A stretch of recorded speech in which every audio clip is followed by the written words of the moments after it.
As dawn broke over the rolling hills and open fields of corn near Antietam Creek in western Maryland, it was a clear, early fall day, September 17, 1862.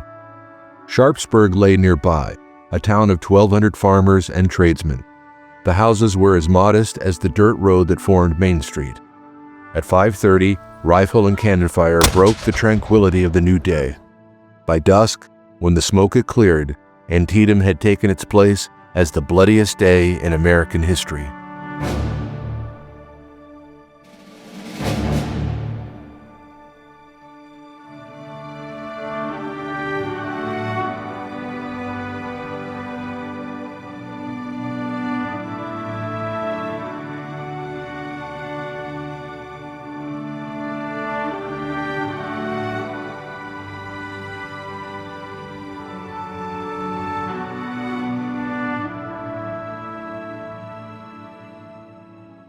Emboldened by his successes at the 7 days battles near Richmond and the Second Battle of Manassas near Leesburg, Confederate Army Commander Robert E. Lee moved his forces into Maryland.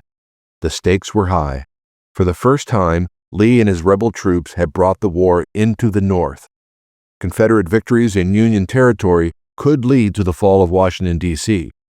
As national elections approached, Southern advancements would likely undermine Lincoln's efforts to hold on to Congress.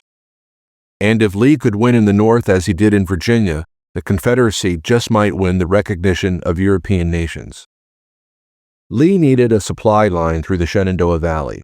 The Union garrison at Harpers Ferry stood in the way. On September 9th, while encamped at South Mountain near Frederick, Maryland, Lee issued Special Order 191, a bold plan that involved splitting his army. James Longstreet would continue west into Maryland as D.H. Hill covered the gaps in South Mountain, preventing the Union Army from following Longstreet. Stonewall Jackson's wing would march to Martinsburg, capture a small Federal garrison there, and take Harper's Ferry. Once these objectives were accomplished, the Confederates would reunite in Maryland.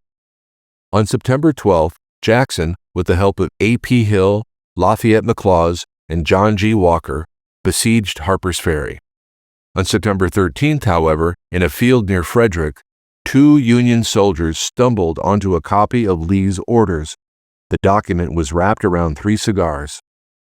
McClellan now realized that the Confederate Army was divided and vulnerable, but 18 hours elapsed until McClellan acted.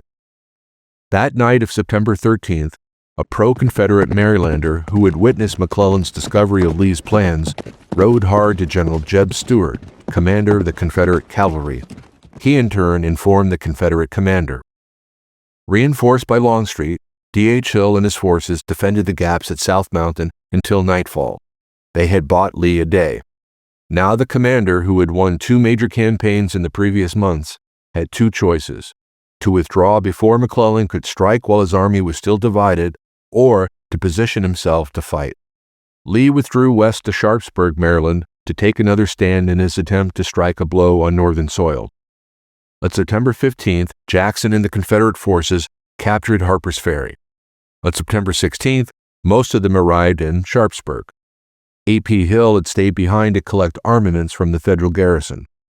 At approximately 5:30 in the morning, Union General Joseph Hooker attacked first. The enemy forces clashed at Miller's Cornfield and the Dunker Church. Initially, the tall corn created confusion. By morning's end, the field had been leveled by weapon fire. The now open field provided no cover. Massive volleys and repeated attacks took a terrible human toll. Somewhere between 8,000 and 10,000 casualties by 9 o'clock in the morning. Hooker recounted later, "The slain lay in rows precisely as they had stood in their ranks a few moments before." Despite the Union's advantage in numbers of troops, and because McClellan withheld reserves that would have kept the advantage, Stonewall Jackson and his forces held their ground so that no major breakthrough occurred. The battle shifted to the Sunken Road, also known as Bloody Lane. General Edwin Sumner led an attack on the Confederate center. Under the leadership of Generals D.H. Hill and A.P. Anderson, the rebels used the Sunken Road as a natural trench. Union forces pierced the center, but the advantage was only temporary. Again, McClellan withheld reserves, and again, the Federal troops withdrew. Major General Ambrose Burnside led the 9th Corps in a final assault that lasted from 1 o'clock to 5:30. Their objective was to cross the Antietam Creek by way of a narrow stone bridge and attack the Confederate right flank. After hours of delay, the Union forces took the bridge and threatened a Confederate retreat. In the late afternoon, having marched all the way from Harpers Ferry that day, A.P. Hill and his men reinforced the Confederate line. The Union advance halted. As the sun set, the battle faded out. With over 22,000 casualties, doctors were overwhelmed. Clara Barton arrived with crucial supplies on the Union side. The future founder of the American Red Cross was known as the Angel of the Battlefield. Lee and McClellan skirmished some on September 18th. Late that night and in the next day, Lee withdrew from Antietam and slipped back across the Potomac into Virginia.